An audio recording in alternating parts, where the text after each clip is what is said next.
I'm Alex, a 28-year-old freelance photographer from Portland, Oregon. Last summer, I decided to embark on a solo week-long photography trip to Glacier Peak Wilderness in Washington state. This remote wilderness area is renowned for its pristine natural beauty and mysterious mountain lakes. I hope to capture some unique landscape shots there. On a Saturday morning in mid-July, I drove my beat-up Subaru to the trailhead of Glacier Peak Wilderness. At the ranger station, an elderly park ranger with a weathered face and a thick gray beard gave me a friendly warning. "Be careful out there, son. Strange things happen in those mountains sometimes, especially around Echo Lake." I nodded politely, but inwardly dismissed his words. I was an experienced outdoorsman. What could possibly surprise me? Shouldering my backpack filled with camera gear and trail mix, I set off along the winding mountain path. The dense forest around me resonated with bird calls and the babbling of small streams. The air was thick with the scent of pine and damp earth. After about 4 hours of tough hiking, I finally reached Echo Lake. It was a high mountain lake embraced by towering peaks, its surface mirror-like, reflecting the surrounding mountains and sky. The view was breathtaking. I found a flat spot near the lake to pitch my tent. As the sun began to set, I set up my tripod and captured a series of shots of the sunset over the lake. After dinner, a rehydrated backpacking meal that tasted vaguely of chicken, I sat outside my tent, admiring the starry sky and enjoying the tranquility of the night. Just as I was about to crawl into my sleeping bag, I heard a strange sound coming from the lake. At first, I thought it was just the wind over the water, but as I listened more carefully, I realized it sounded more like a low, muffled call. I turned on my headlamp and peered out at the lake, but saw nothing. The surface remained as still as a mirror, with only the faint moonlight reflecting off it. I shook my head, chalking it up to fatigue-induced imagination. The next morning, I was woken by the cheerful chirping of mountain chickadees. I quickly got up, hoping to capture the magical moment of sunrise over Echo Lake. As the first rays of sunlight hit the water, I pressed the shutter, recording this breathtaking scene. That's when I heard the strange sound again. This time it was clearer, sounding like someone calling out from the middle of the lake, but I still couldn't see anyone. Puzzled, I began to hike around the lake, looking for new angles to shoot while keeping an ear out for the mysterious sound. By midday, I had reached the far side of the lake. The view here was even more spectacular, with the water glittering in the sunlight. As I was setting up my camera, the sound came again, this time so clear it made my hair stand on end. "Help, help me." I looked around frantically, trying to locate the source of the voice. But apart from me, the lakeshore was deserted. Gathering my courage, I called out towards the center of the lake. "Hello, where are you?" The only response was my own echo. The lake remained calm, showing no signs of disturbance. I began to doubt my sanity. Was I hallucinating, or was this some strange natural phenomenon? I decided to push it out of my mind and focus on my photography. That afternoon, I took numerous shots around the lake, planning to capture one last series of sunrise photos before leaving the next morning. As night fell, I returned to my tent and began reviewing the day's photos on my camera's LCD screen. That's when I noticed something odd.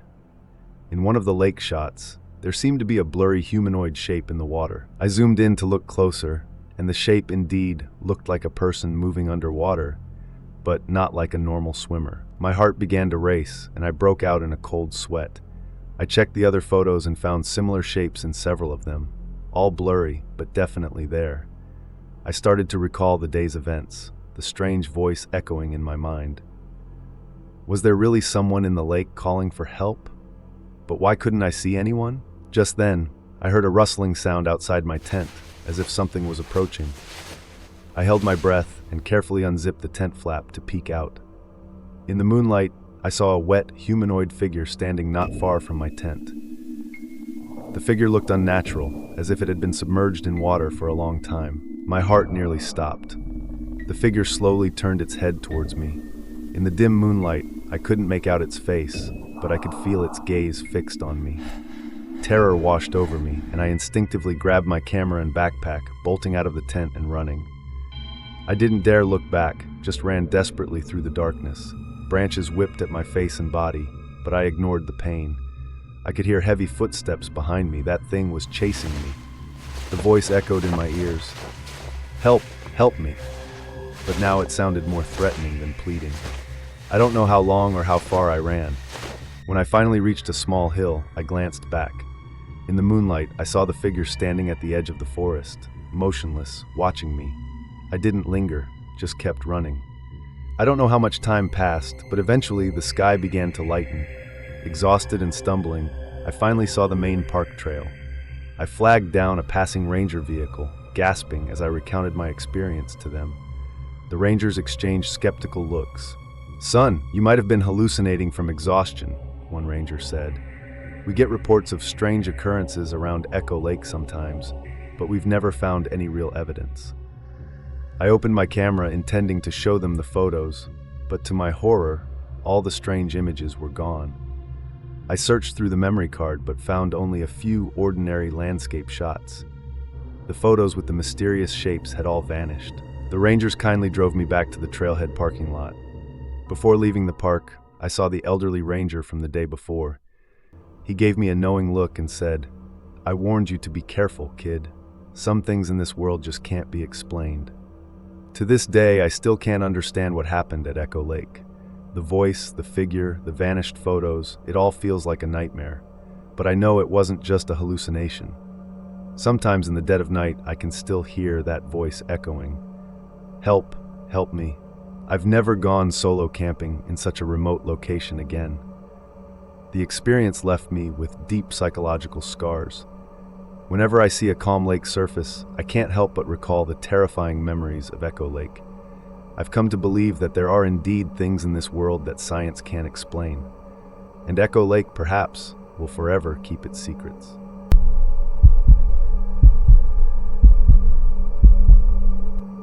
My name is Sarah, I'm 26, and work for an advertising agency in Chicago. After months of high-intensity projects, I was mentally and physically exhausted. I decided to treat myself to a long weekend getaway. On Airbnb, I found what seemed like the perfect spot, a secluded cabin on the shores of Whispering Pines Lake in northern Wisconsin. The surrounding nature looked beautiful, and most importantly, it was far from the city's hustle and bustle. On the first Friday of September, I drove my Honda Civic up to Whispering Pines Lake. Fall was in the air, with the trees around the lake beginning to show hints of gold and orange. Following the host's instructions, I found the cabin nestled in the woods. The two-story wooden structure looked a bit weathered but well-maintained. I unlocked the door and stepped inside. The cabin smelled of pine, and while the furniture wasn't new, it was clean and tidy. I set down my bags and explored. Downstairs was an open-plan living room and kitchen, while upstairs housed the bedroom and bathroom. What caught my eye was the large picture window facing the lake, offering a stunning view of the water. I decided to take a walk by the lake while there was still daylight. The water was mirror calm, reflecting the surrounding trees and sky. A cool breeze carried the scent of pine and fallen leaves. I took a deep breath of fresh air, feeling my tense nerves start to unwind. As I reached the other side of the lake, I noticed a few other cabins in the distance, but they all seemed unoccupied. The host had mentioned that most cabins here were only used during summer. I appreciated the quiet. It was exactly what I came for. Back at the cabin, I made a simple dinner of pasta and sat on the couch with my Kindle. As night fell, the surroundings became eerily quiet.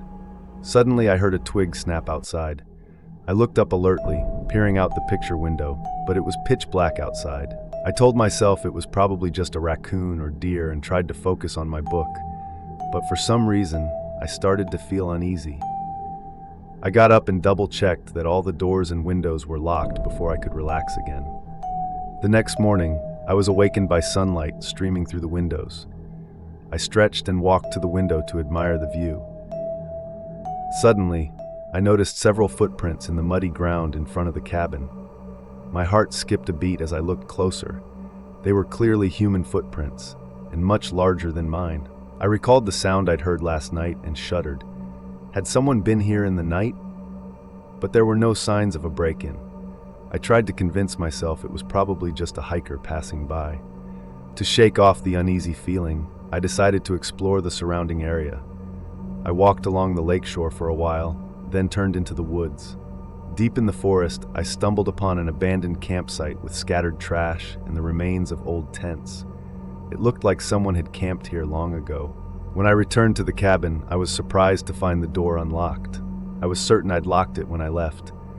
Cautiously, I pushed the door open, but everything inside looked the same as I'd left it.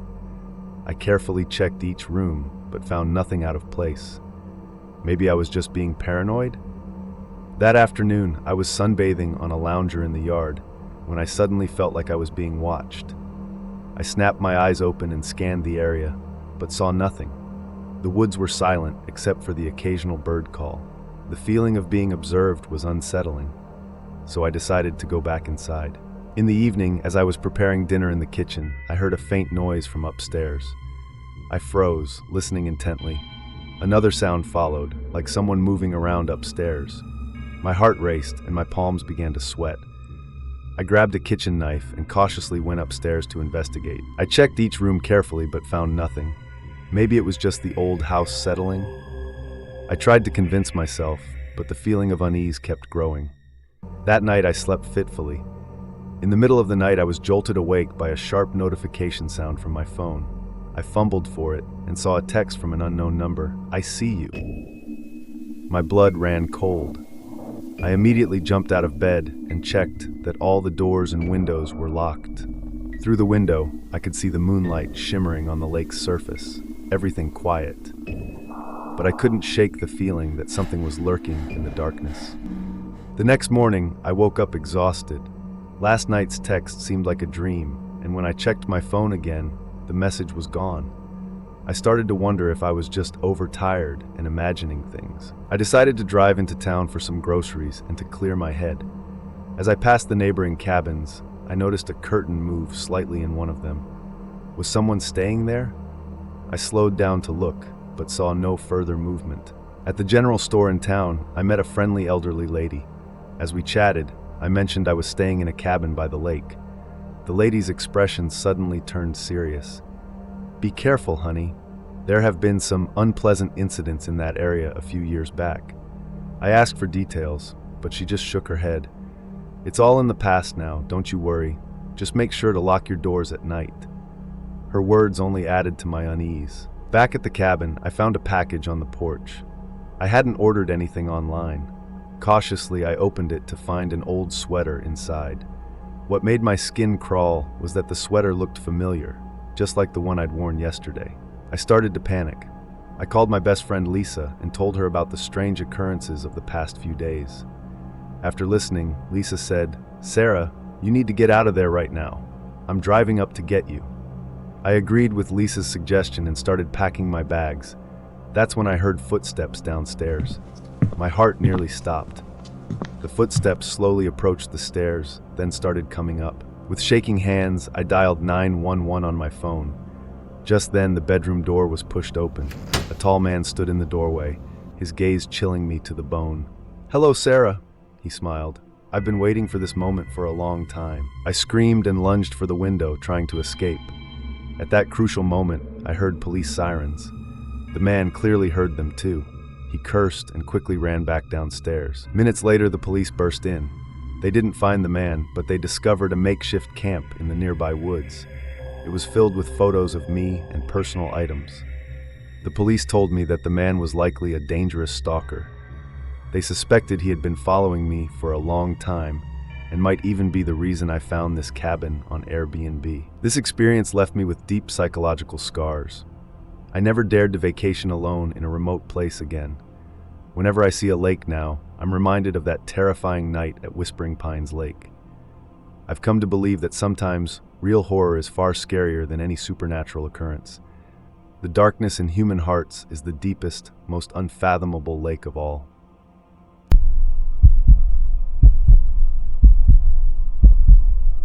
I've always been an avid angler. Whenever the stress of city life gets to me, I head out to this secluded lake just outside of Springville, Arkansas. It's my secret spot, surrounded by dense pine forests, far from the hustle and bustle of urban living. Usually, I can enjoy a whole day of peaceful fishing there, reluctantly leaving only when the sun dips below the horizon. It was a Saturday last summer when it happened. I woke up at the crack of dawn, loaded my Ford F-150 with fishing gear and a cooler full of Budweiser and sandwiches, and drove out to the lake. The weather was perfect, sunny with a gentle breeze, the water's surface glittering like a mirror. I set up my spot near an old oak tree, cast my line, and settled in for a day of relaxation. Time slipped by unnoticed. As the sun began to set, painting the sky in hues of orange and purple, I checked my watch. It was almost 6 p.m. Normally I'd be packing up by now, but the fish were biting like crazy. Just a little longer, I told myself. I'll leave when it gets dark. The sunset was breathtaking. The lake's surface turned to liquid fire. I was so engrossed in the beauty of it all that I almost missed the first odd sound. It came from the woods behind me, snapping me out of my reverie. At first, I dismissed it as some small critter, maybe a raccoon or a possum. But then I realized the sound was too loud, too deliberate for that. I stood up, scanning my surroundings. The encroaching darkness made it hard to see clearly. I pulled out my iPhone, switching on the flashlight app, and aimed it towards the woods. The beam cut through the gaps between the trees, but revealed nothing unusual. Just as I was about to return my attention to fishing, I heard footsteps. Not animal footsteps, but human ones. Heavy, slow, but unmistakable. My heart rate quickened. "Hello? Anyone there?" I called out, my voice shaky despite my efforts to sound calm. No answer. The footsteps stopped. An eerie silence fell, broken only by the whisper of wind through the leaves. I took a deep breath, trying to steady my nerves. Probably just some hiker, I reasoned, though I knew how unlikely that was. I decided it was time to leave. As I bent down to grab my tackle box, the footsteps resumed, closer this time. I jerked my head up and saw something I'll never forget. A tall figure stood at the edge of the woods, right where the fading light met the darkness. The person was wearing tattered clothes, their hair wild and unkempt. Even in the dim light, I could feel the menace in their gaze. I froze, unable to move. The figure began to slowly walk towards me. Each step they took felt like a hammer blow to my heart, filling me with dread. What do you want?" I stammered, trying to make my voice sound firm. The person didn't answer, just kept coming closer. In the fading light, I finally made out what they were holding, a rusty machete. Terror washed over me. I knew I had to get out of there fast. I grabbed my backpack, leaving everything else behind, and ran. I could hear the footsteps behind me quicken. They were chasing me. I ran for my life, my heart pounding like a jackhammer. The ground was slippery with pine needles, and I nearly fell several times. Branches whipped at my face and arms, but I couldn't feel the pain. All I knew was that I had to run, had to escape this terrifying stranger. My truck was parked about a quarter mile from the lake. A distance that normally wouldn't faze me now seemed impossibly far.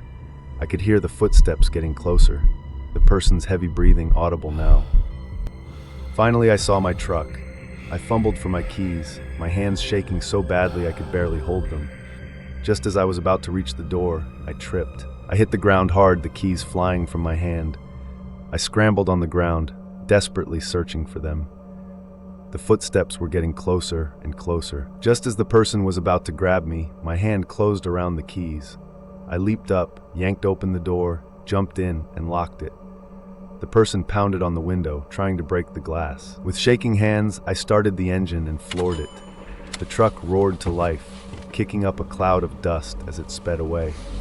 In the rearview mirror, I saw the figure standing there, growing smaller and smaller until they disappeared into the night. It wasn't until I was miles away, certain I wasn't being followed, that I allowed myself to relax slightly. But my hands were still shaking, my clothes soaked with cold sweat. I couldn't believe what had just happened. As soon as I got home, I called the Springville Police Department. They took my statement, but said that since I wasn't hurt and there was no direct evidence the person intended harm, there wasn't much they could do. They advised me not to go to such isolated places alone, especially after dark. After that night, I never went back to that lake. Even the thought of it in broad daylight filled me with fear. The experience left me with a deep psychological scar. I became uneasy about being alone, especially in secluded areas. Looking back, I still feel a chill run down my spine. I don't know who that person was, why they were there, or what they wanted. Maybe they were just a homeless person. Maybe they really meant to hurt me. I'll probably never know the answer. This experience taught me that even seemingly safe places can harbor dangers. Now, I never go to such isolated spots alone, especially after dark. I've also started to cherish time with family and friends more, knowing how fragile life can be and how danger can appear when you least expect it. That lake used to be my escape from reality, my place of tranquility. Now it's the source of my nightmares. When I close my eyes, I can still see that tall figure, hear those chilling footsteps. That beautiful lake has forever lost its allure for me, replaced by endless fear and vigilance. This experience changed my lifestyle and my view of the world. I learned to be more cautious, to value safety more. While I still enjoy outdoor activities, I never venture out alone anymore. Sometimes, one terrifying experience is enough to change a person's life forever. For me, that lakeside encounter was such an experience. Now, when I need to relax, I stick to my backyard or the local park. I've taken up gardening and joined a local fishing club that organizes group trips.